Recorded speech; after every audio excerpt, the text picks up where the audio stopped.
السلام علیکم ملګرو، زه عبدالرحمن خبرې کوم او تاسو د پښتو هب چینل ګورئ. یو څو خبرې کوم که تاسو خوښ یي نو خامخا د ویډیوز لایک کوه. وایي چې کوم یو کس تا باندې غوسه کوي او تعلق نه سره ختموي نو وایي هغه کس به تا په بد وخت باندې تا ښه ملګری او فایدې باندې به درځي.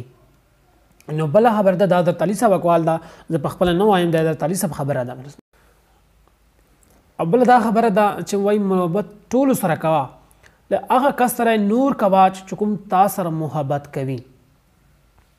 دا یې حضرت علي صاحب خبره ده، ما خبر نه ده. حضرت علي صاحب دا وایي چې هغه کس سره محبت زیات کوه چې کوم کس تا سره محبت کوي.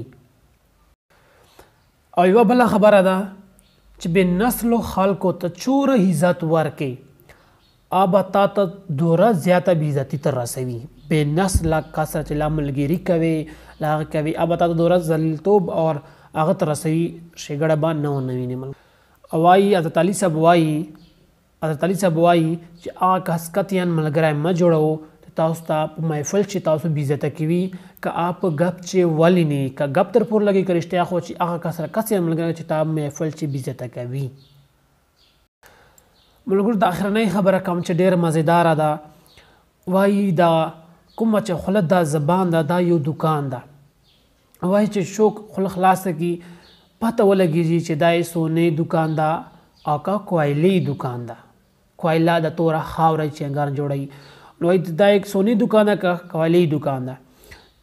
ملګرو تاسو بالکل دا یو څو خبرې که دا تاسو خبرې ته مزداره ولګېږي نو ویډیو خامخا لایک او د پښتو هب چینل خامخا سبسکرائب کو که چا سبسکرائب کړی نه نو ډېره مننه. بلې ویډیو شو به